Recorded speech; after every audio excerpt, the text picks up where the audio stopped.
skydiving. Hope comes and stops us in our tracks. Bravely we prove in our striving, trudging together each day. Where there's a will, there's a way.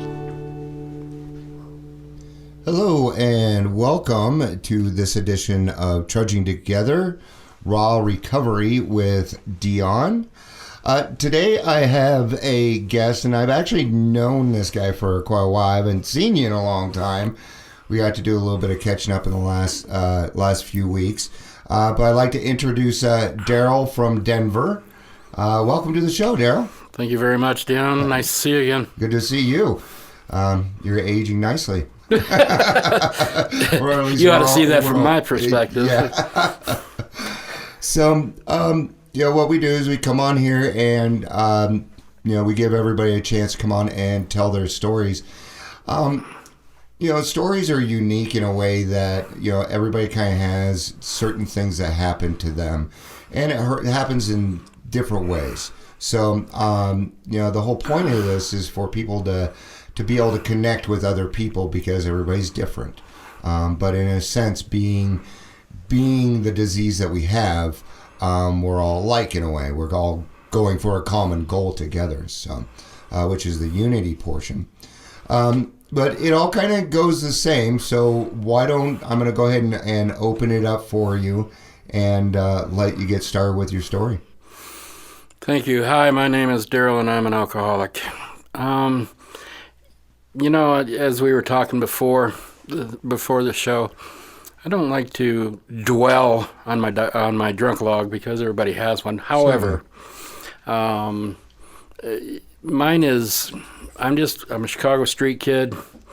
I was an effect drinker, which can be troublesome. Yes. It was like when I remember at one point I used to have to take an annual physical for the job that I was in.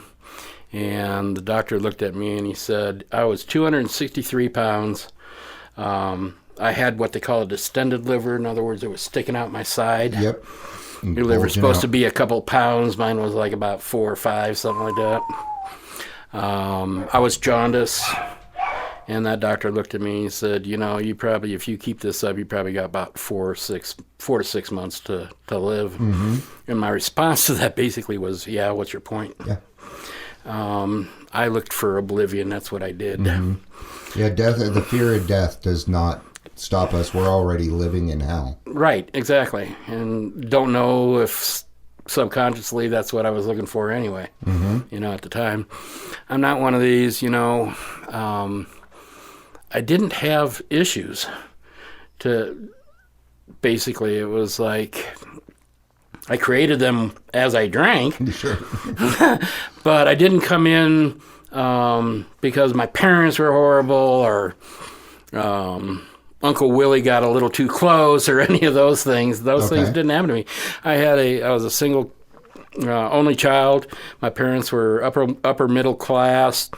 I had all the things, the toys and things like that. It was like going in the last half of my senior year, I was 48th out of 704 the last semester, and I did not graduate with my class. Wow. Found the miracles of drugs and alcohol. Yeah. Ended up having to go to summer school. I was supposed to go to University of Texas, pre-med. And then I heard my parents talking about how they were going to second mortgage the house to pay for my tuition, which wasn't squat back in the 70s. Certainly. But it was like my brain said, oh, no, that's not going to happen. And I came home and I announced that, hey, I joined the Navy. And they looked at me and said, why did you do that? Another disappointment type of deal. So... When I got into the military, that's when I kicked my disorder into high gear type of deal, and it continued on. While I was serving, my folks moved to Kansas. I went from 3 million of my most intimate friends to 1,235, and I was the 35th one. Yeah. and there wasn't a whole lot to do in Spring Hill, Kansas. It was Mayberry RFD, where it had the barbershop, the hardware store, the high school that graduated 20 kids, the bank and 4 bars, and I didn't do a lot of banking type of thing. So anyway, it was like my old man had this penance to chase dead presidents' portraits on green pieces of paper. Okay. And one day he came home That's and announced, money, people. "That's money." He came home and announced that he had taken a job in Denver. Okay. Well, I was getting in trouble in Kansas.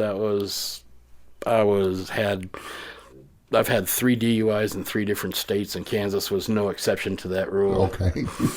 And I was just getting in trouble and more trouble, and I basically said, you've got me as far west as you're going to get me. And I'm not going to Denver.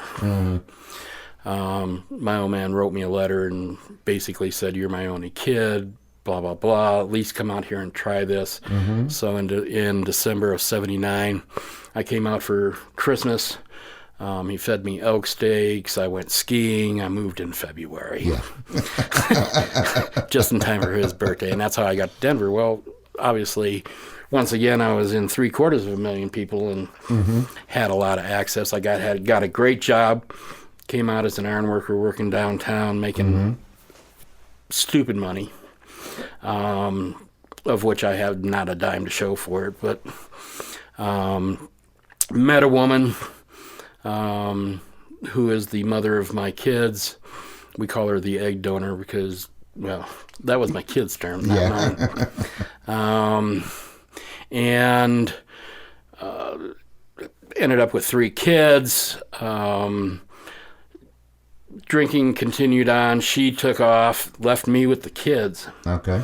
We had just gotten actually evicted from a place and moved into a duplex, and she did not move with us. Okay.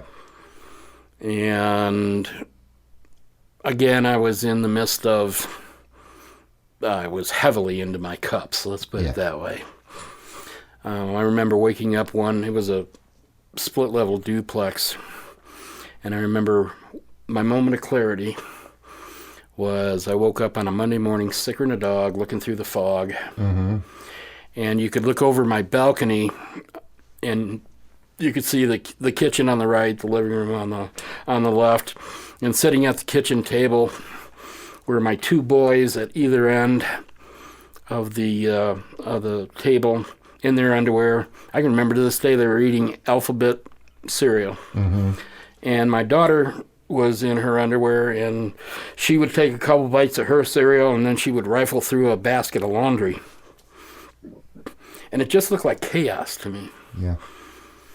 And this is going to mess me up still to this day. All right. I looked down at her and I said, "Crystal, what the hell are you doing?" And she was 8.5 years old. She was the oldest. Yeah. And at 8.5 years old, she stopped dead in her tracks, and she looked at me and she says, "Well, Daddy, somebody's got to do it." I dropped. Yeah. I lost it. Alcoholic, emotions, whatever. But it was at that moment I knew I had to do something. Didn't know what that was yet. Yeah. But that was my moment of clarity. And I had a friend that I played softball with in a bar league that I knew had gone to AA. Okay. And I got a hold of him. His name was Les. We called him Goose. And he said, "Yeah," he says, "you know what?" He says, "I hang out with a bunch of goofy-ass bikers that try to stay sober. Why don't you come meet us?"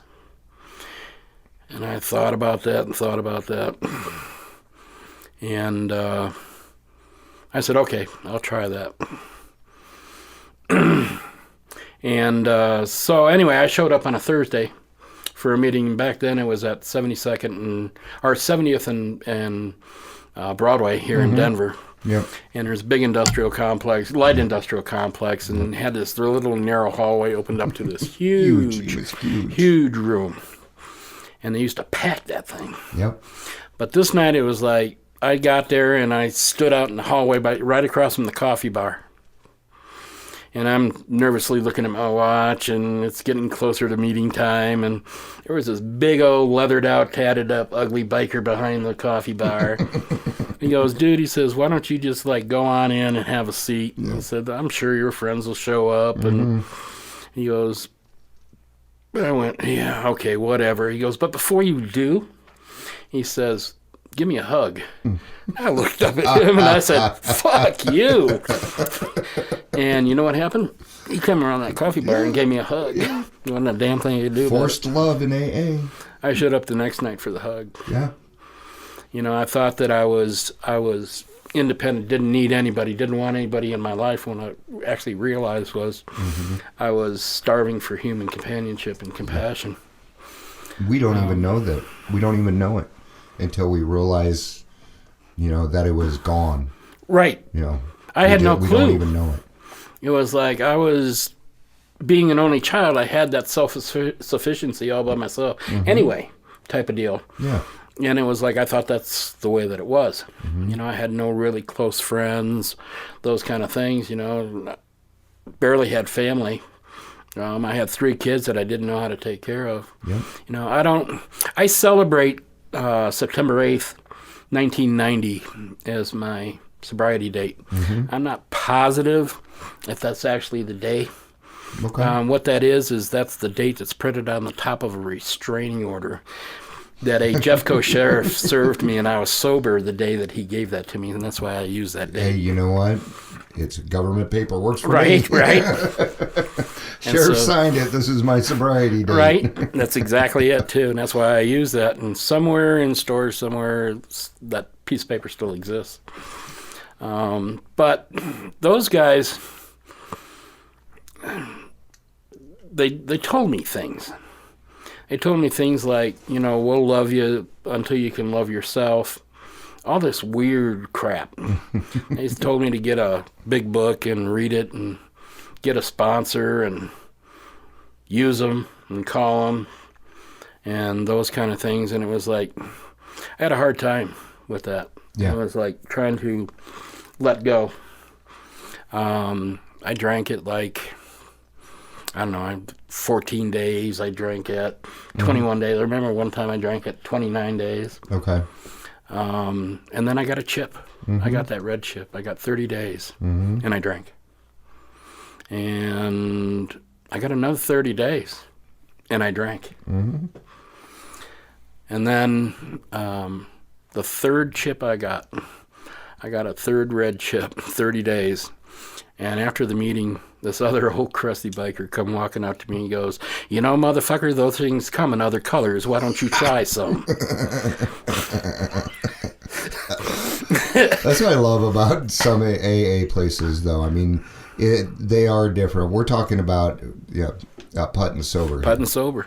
And I remember them being off 70th and Broadway. But it's a different kind of AA. It is a tough love AA.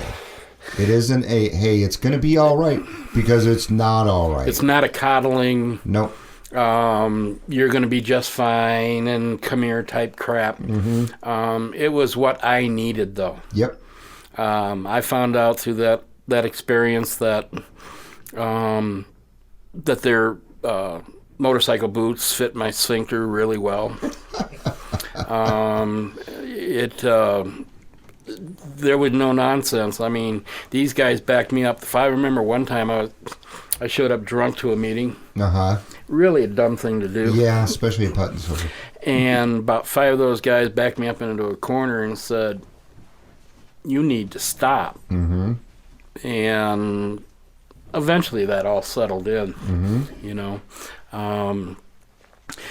For about 4 months, I stayed with those guys. I did meetings, multiple meetings usually, every day. Yep. They said do 90 and 90. I had nowhere else to go anyway. Yeah. And so I started doing the 5:30 meetings, the 7 o'clocks, and the 8:30s and or 8s or whatever it was. But it was like I wanted, something was missing. You know, I'd been in business in town for 10 years at that point. I was trying to figure out how to raise kids, and I didn't know how to take care of myself. And they helped guide me to do that.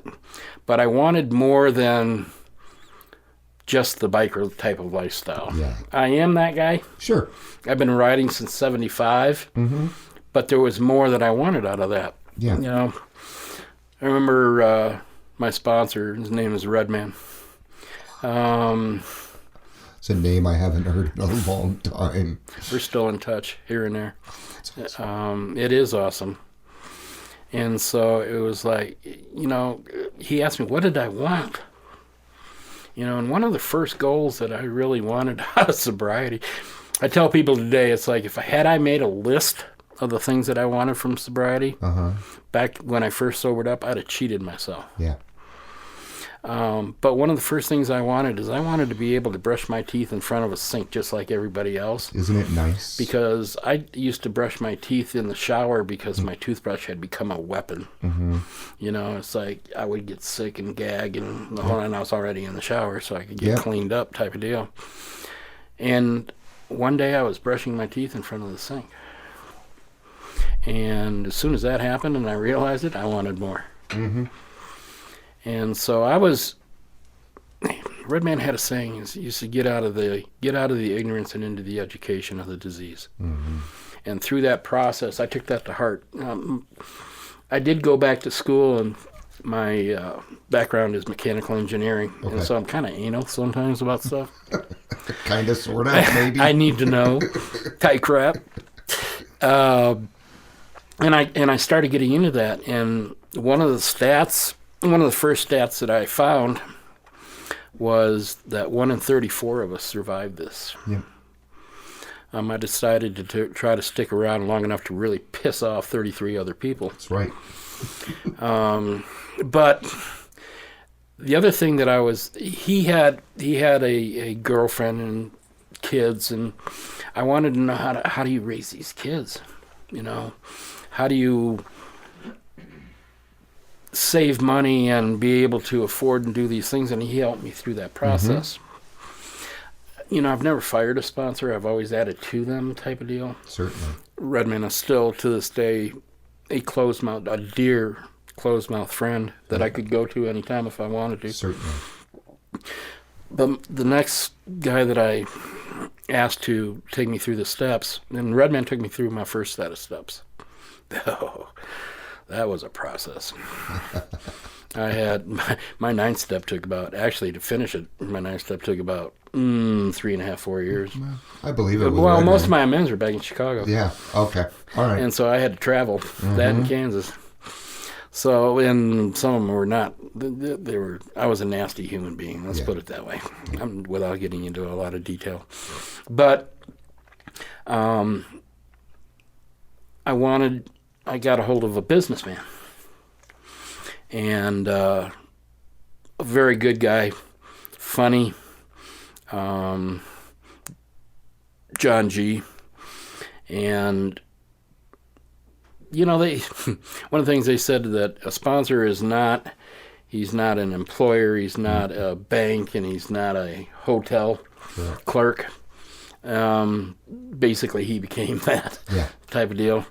He just basically took me under my wing, and he taught me how to integrate having family with still working. And that went on for a while, and a couple years passed, and, you know, we start hitting those plateaus and getting to know it all and those kind of things, and I was like, I wanted more. And so I changed meetings. I started going to different meetings all around. And one of the meetings that he had taken me to was called, well, it was in Edgewater. It was in Oddfellows Hall. Yeah. And I figured drunks in a place called Oddfellows Hall, I belonged. And so I started going there, and I met a gentleman by the name of Elmer. And to this day, I still call him my sponsor. We're not in contact like we used to be, but I know that I can call him as well, what have you. And he helped me solidify family, business, and sobriety. Yeah. He was the guy that got me to that point where I was once comfortable. Mm-hmm. You know, we have all these sayings: "Don't leave before the miracle happens." Yeah. And for me, that miracle was having to go to meetings became wanting to. Yeah. Where that switch. It's where I could meet you, and I could meet friends, people that got me, that understood me. Mm-hmm. I got them, type of deal, and went through another set of steps. I gotten so many. I don't know how many times I've gone through the steps, but every time I do, I find out more. Mm-hmm. Went through a custody battle. My parents actually offered to take care of my kids for the first year of school while I sobered up, and I would go get them every weekend because their egg donor wouldn't even show up. Yeah, I got sole custody of my kids. Good for you. Judge looked at me and looked at her and said, "You." So that'll give you insight on how screwed up she was. Yeah. She was an alcoholic. She was every other probably 12-step group. Yeah. She was an alcoholic. And so I took my kids in and I raised them for 12 years. I was basically a single dad. I have exes in plural. Yeah. It's like they came and went type of deal. With, that's one of my other issues, but that I still haven't worked through. That'll be another podcast. 29, right. 29 years later, I still haven't worked through all of that. But I started celebrating anniversaries. I know so many people in this program that are still lifelong friends. Things that I never had before. I've met everything from doctors to plumbers to homeless type of deal, and can relate to every single one of those. I've given away 3 homes, basically to exes. Good news is I'm not afraid of commitment, but yeah. For all you ladies out there. And I've rebuilt and just went through the process of doing it again a couple of years ago. Sobriety doesn't guarantee. I mean, sobriety and happiness and success and all those things are not symbiotic. Nope. It's like one of the things that I found out when I stripped away all that alcohol was there's Darrel. Yeah. And what am I going to do about that? This dysfunctional biological vessel that had a really skewed outlook on how the way the world was. Angry, rage, not just... A lot of rage. Yeah, it's like... Big difference between anger and rage. There's a huge difference. Yep. It says pause when agitated. Agitated. That's early in the rage washing part. machine agitates clothes. And I tell people, it's like, and this is a true story. It's like I tell people, I never had a blackout that I can recall. Yeah. But the truth of the matter is, nobody's ever told me a story while I was drinking. The next day type stories that I did something that I didn't have some memory of doing. Sure. So I had that shame and all that guilt and all that crap that we go through. But I would rage blackout. Yeah. And I would go from upset to insanely enraged in a nanosecond. About 2 years sober, I was at Wadsworth and like 88th. And there was well, back then it was a PDQ. Yeah. It was a convenience store. Yeah. And I was driving, working, and as I pulled in, this guy cut me off. And the last thing I remember was him flipping me the bird. The next thing I remember is him slumped over his fender. Yeah. And I went, and I had blood on my hands, and I went, uh-oh. Yeah. I got in my car, and I hauled ass. Fortunately, actually, the store clerk took down my license plate number. And about 2 or 3 hours later, I got a phone call. Said, this is such and such with the Jefferson County deputy. Yeah. And he says, we need to talk. About what? He goes, you know what? Yeah. He says, we need to talk. And so I met that man. And he said, I'm going to give you a situation. He says, and I'm also going to give you an option. He said, that guy you beat, he got pretty messed up. He said, however, he had just come, this is like 10 o'clock in the morning that it happened. Mm-hmm. He had just come up 88th past a school zone, and he had a blood alcohol content of 0.2 something. And so he says, I made a deal with him. He don't press charges, and I would give him a DUI instead of a DUI. Yeah. He says, your part of this is you get to attend some of my anger management classes that I give. I thought about that, and I got pissed off. I think that's a great story, though, because the police officer found an option to educate everyone, and that's really what their job is. And I went to those classes. They were 9 weeks. Uh-huh. I ended up helping him do those classes for 18 months. Yeah. I got into it so much. It's amazing what can happen in our the stuff that I learned there and that interaction works today. Mm-hmm. The tools that I was given, I'm not that rager anymore. Mm-hmm. I get upset just like everybody else. Sure. But I'm not that rager anymore. Mm-hmm. Again, out of the ignorance and into the education of things and putting it into practice. Yeah, pausing when agitated because we know that's huge. Yeah, I mean, because I had the same problems. I had a lot of anger too, and that's the scary thing about rage. You black out. I do. That's why I don't like it. I'm scared to death of it. Yeah, I'm scared to death of it, and I don't want to go back to that place. What's cool is then when we start getting a little bit of it, we do want more because it gives us back what we used to feel when we drank in the beginning, and it starts to fill that hole, and then we want more of it.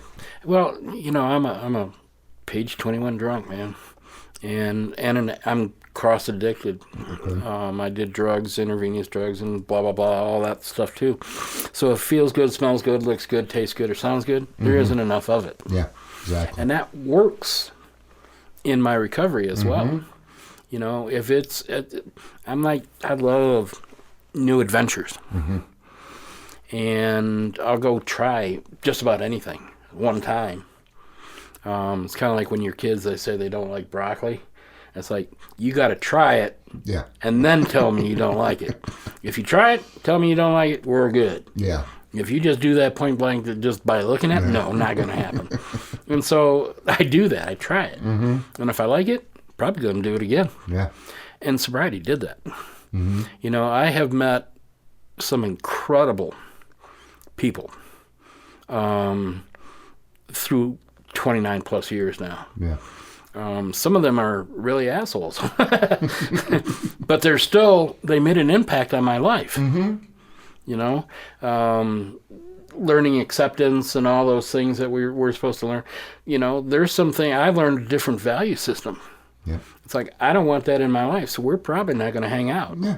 Or, I really like that, let's hang out type stuff. Yeah, and you get to a point where you can take advice from enemies and still make a change. The message can come from anywhere. Mm-hmm. There's a guy that walks around, almost everybody knows him, locally. He's the guy that has the newspaper with him, always does the crossword puzzles. and he's been 86 out of who knows how many years. But he would say some things sometimes that were profound. Yeah. They weren't always bad-mouthing somebody or like he had a habit of doing, especially to newcomers. Well, and he's a fantastic example of anyone anywhere can do this as long as they follow a few simple steps. I know who you're talking about. We're just not bringing up names for anonymity. Right. But yeah, he used to say some of the, I always, because people would always be like, no, you got to listen because you don't know whose mouth it's going to come out of. Right. God works in mysterious ways, and he doesn't work on your time or how you want it to. They told me that if I hung around long enough, I would hear my story out of somebody else's mouth. The first time that happened was up in Vitality at a 5:30 meeting. There was a elderly woman who was, at that time, she was in her 70s. Mm-hmm. And she started telling some of her story. And I heard myself. Mm-hmm. She was telling my story. She was a bourbon drinker. She would, the behaviors are the same. Mm-hmm. And that helped get rid of my terminal uniqueness. You guys took away my yeah buts. Mm-hmm. And her and I became pretty close. She's one of the people that were on my phone, and I would call and talk, and she would just laugh at me. Oh, honey, blah, blah, blah. Get over yourself. Type shit and stuff like that. And she talked like a sailor, too. And so, I've gotten so much from so many different, diverse people that before I came into the rooms, I would have never given you the time of day. Mm-hmm. I didn't do that with most people. Yeah. It was like, because I had that attitude of I didn't need you. Mm-hmm. It's like, and to this day, I still crave that connection. Mm-hmm. I still am active. I have an online group, and not to plug it or anything, but I'm just... Plug it. Alcoholics Anonymous Closed Meeting, it's called. Okay. I started it 6 years ago, and for about 5 years, about 4.5 years, it muddled around here and there, collecting dust, had about 200 members of it, and Facebook went and actually changed classifications to groups, and all of a sudden it exploded. Mm-hmm. And that 193 members now is at 8,600. Wow. And we are literally global. There is 101 different countries that is represented in that membership. Mm-hmm.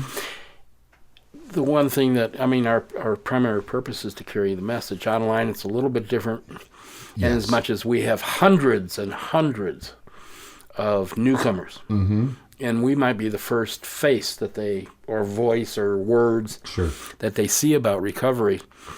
For us, and I have people there's a guy with 60 years in that group. So we run the gambit of longevity, but it's to get those guys to like it enough that they'll actually go try to find a local meeting. Mm-hmm.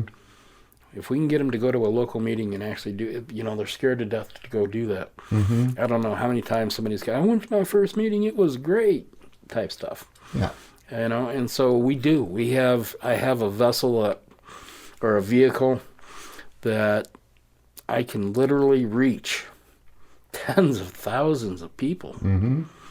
And I have an amazing admin crew that I call our trusted servants, that there's about 8 of us. And it's just an amazing group. And we do live online meetings with video and stuff like that. And they can find it on Facebook. Just Facebook, search groups, search Alcoholics Anonymous Closed Meeting. Alcoholics Anonymous Closed Meeting. And then I will throw up a link for it on Trudging Together a little bit later today. That'd be great. So, I appreciate that.